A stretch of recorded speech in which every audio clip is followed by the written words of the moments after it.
Tripura Bar Association Songbari no tei BJP ni kerong kerong motha legal cell no tei nangkokmani koklam panda achukha tini srangshalo ashalni koklam panda o manjakha Bidhan Sabha ni Chief Whip Kollani Rai Tangphang Subor Bhumik Tangphang Ashok Sinhano Karibo Tekoboni Tangphang Rok আপনারা সবাই জানেন আগামী 24শে March Tripura বার অ্যাসোসিয়েশনের আইনজীবী সংগঠনদের নির্বাচন ত্রিপুরা বার অ্যাসোসিয়েশনে আমরা আজকে BJP legal সেলের পক্ষ থেকে আমাদের সমস্ত আইনজীবীদের যারা আমাদের বিজেপি লিগ্যাল সেলের সদস্যা তাদেরকে নিয়ে আমরা আলোচনায় বসেছি। সেখানে আমাদের নির্বাচনে যারা প্রতিদ্বন্দ্বিতা করছেন তারাও রয়েছেন এবং আমাদের লিগ্যাল সেলের যিনি প্রভারী ডক্টর অশোক সিনহা, যিনি ভারতীয় জনতা পার্টির আমাদের প্রদেশ কমিটির সহসভাপতি, তিনি আমাদের সাথে আছেন সুবল ভৌমিক মহোদয়, ফরমার এমএলএ এবং বর্তমানে প্রদেশ বিজেপি কমিটির সম্মানীয় সহসভাপতি এবং নিজেও একজন আইনজীবী। তো আমাদের কনভেনার রয়েছেন বিশ্বজিৎ দেব অ্যাডভোকেট। আমরা আজকে আমাদের কি করণীয়, আমাদের সামনে যে নির্বাচন 24 তারিখ, এটা আমরা খুব গুরুত্বপূর্ণ নির্বাচন, আমরা এটাকে খুব গুরুত্ব দিয়ে দেখছি এবং সামনে আমাদের দেশের সাধারণ নির্বাচন অলরেডি ঘোষণা হয়ে গেছে, প্রার্থী ঘোষণা হয়েছে। এই নিরিখে আমাদের এই ত্রিপুরা বার অ্যাসোসিয়েশন নির্বাচন আমাদের কাছে অত্যন্ত গুরুত্বপূর্ণ। আমাদের প্রত্যেকটি পদে যেন আমরা বিজয় প্রাপ্ত করতে পারি, এই নিয়ে আমাদের আইনজীবী বন্ধুদের সাথে আমাদের কথা হয়েছে। তারা আমাদের আশ্বস্ত করেছে যে যাতে প্রত্যেকেই আমাদের প্যানেলে যারা প্রতিদ্বন্দ্বিতা করছে তাদেরকে ভোট দিয়ে বিপুল ভোটে জয়যুক্ত করবেন এবং আমরা 100% নিশ্চিত ত্রিপুরা বার অ্যাসোসিয়েশন এবার বিজেপি লিগ্যাল সেলের পক্ষ থেকে বিজয় প্রাপ্ত করে আগামী বছর পর্যন্ত, আগামী নির্বাচন পর্যন্ত আইনজীবীদের স্বার্থে কথা বলবে, আইনজীবীদের স্বার্থে কাজ করবে। কোন বিষয়গুলোর উপর ভোট চাইবে? দেখুন, আইনজীবী সংগঠনদের পুরো পরিকাঠামো, তাদের স্বার্থ সম্বলিত বিষয়গুলো এবং জুনিয়র আইনজীবীরা যারা নতুন বারে জয়েন করেছেন, হয়তো প্র্যাকটিস এখনও সেইভাবে জমে ওঠেনি, এই বিষয়গুলো নিয়ে আমরা আলোচনা করছি। আমি বলবো না নির্বাচনের আগে এইসব কথা বলতে চাই না, যেহেতু আমরা সরকারে রয়েছি, তাহলে মনে হবে যেন প্রলোভন দিচ্ছি। সুতরাং আমরা আইনজীবীদের যাতে স্বার্থ সুরক্ষিত থাকে, আগামী দিনে তারা যাতে সুন্দরভাবে কাজ করার সুযোগ পায়, এই বিষয়গুলো আমরা দেখব। এই বিষয়গুলি নিয়ে আমরা আলোচনা করেছি। আপনি একজন ভোটার হিসাবে, আইনজীবীদের ভোটার হিসাবেও আপনি কোন বিষয়গুলোর উপর গুরুত্ব দিচ্ছেন? দেখুন, আমি ত্রিপুরা বার অ্যাসোসিয়েশনের ভোটার নই, আমি হাইকোর্ট বার অ্যাসোসিয়েশনের ভোটার।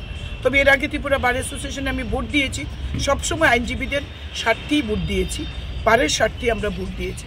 বর্তমানে আমরা যে দল থেকে নির্বাচিত হয়েছি বা যে দলের ভারতীয় জনতা পার্টির কার্যকর্তা, আমরা শুধু বলছি না যে বিজেপি লিগ্যাল সেলের সদস্যদের জন্য কাজ করব।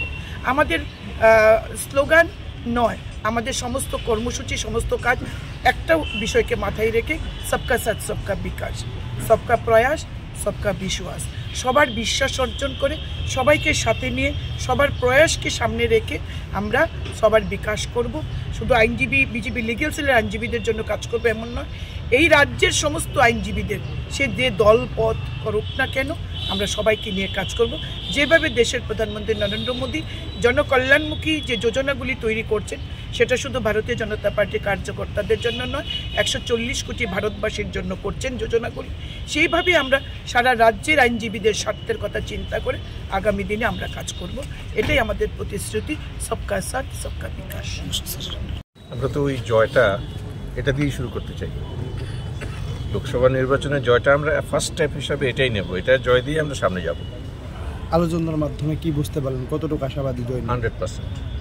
100%। কারণ একটা জিনিস দেখুন, ত্রিপুরার দিকে যদি তাকান, আপনি আমার বিজেপি দলের যদি কট্টর বিরোধীও হন, স্বীকার করতে বাধ্য হবেন যে ধরনের ইনফ্রাস্ট্রাকচার চেঞ্জেস, যে ধরনের কাজ হচ্ছে ত্রিপুরায়, আগে কোনো দিন এই স্পিডে এত কাজ হয়নি। এটা তো একটা জেনারেল আমাদের পার্টির কথা বললাম।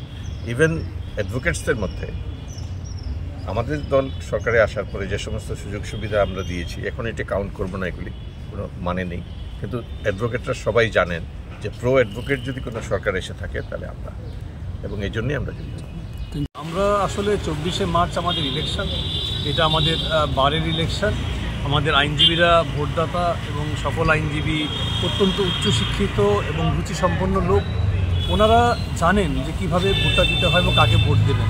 তো এখানে প্রচারের তেমন একটা ব্যাপার নেই বা পলিটিক্যাল ইন্টারফেয়ারেন্সেরও কোনো ব্যাপার নেই। আইনজীবীরা এতটাই শিক্ষিত, ওনারা ভালো মন্দ বুঝেন এবং ওনারা ভোটাধিকার প্রয়োগ করবেন। কীরকম সাড়া পাচ্ছি? আমরা তো যথেষ্ট সাড়া পাচ্ছি, কারণ আমরা 2020 সালে আমরা জিতে বার এসেছিলাম এই যে স্টেট কনস্টিটিউশন ফোরাম।